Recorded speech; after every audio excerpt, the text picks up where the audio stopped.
Day to you all. Merry Christmas, my friends. This is Happy Dinosaur 8000 coming to you with another episode of American Review Anime Batch.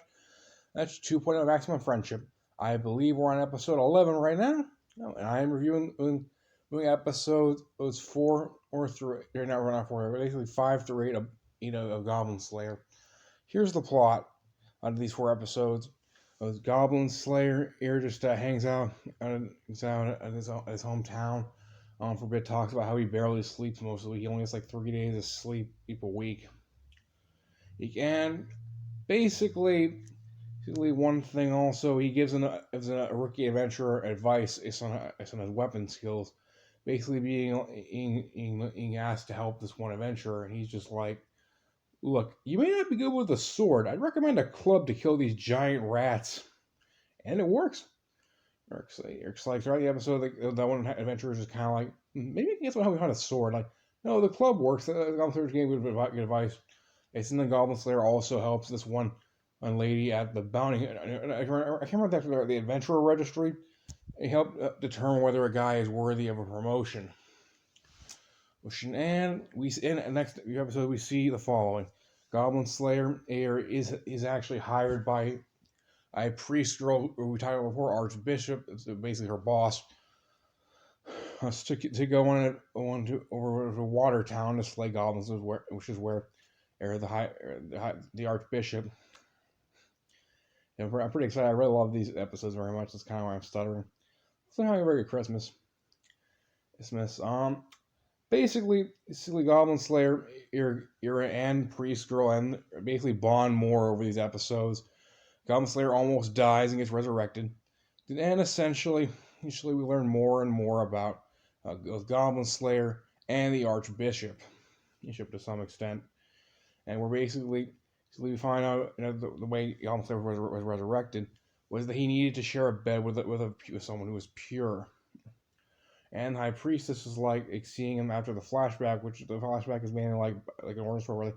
Goblin Slayer, you have to basically, you believe you can make a difference in order to make a difference and do shit to try and make a difference.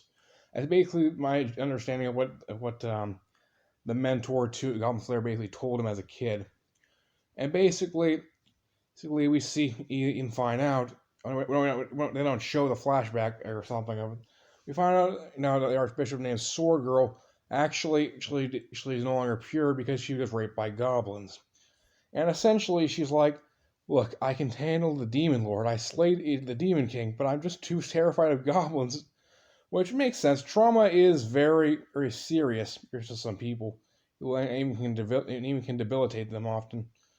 But it is interesting though how we see Goblin Slayer bond with Priest Girl over the last episode, these 4 episodes. So then basically, that's kind of funny. In the episode 5, Elf Girl and Priest Girl are telling Goblin Slayer, like, look, no fire, no poison. He's in like Goblin Slayer finds a loophole that just blows up this one monster with gunpowder. Overall, we see Goblin Slayer at his most vulnerable, and we learn more about him also.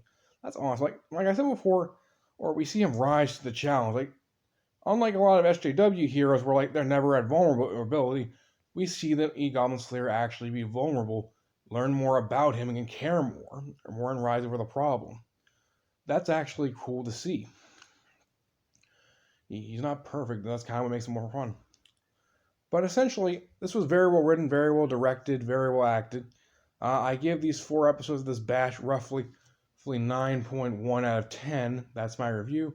Thank you all for watching. Have a happy day. Merry Christmas. And one thing that's very interesting here was it's basically this boat of goblins where it's like, I didn't know goblins were actually this organized. But that's kind of funny. But still, have a happy day. Merry Christmas to you all.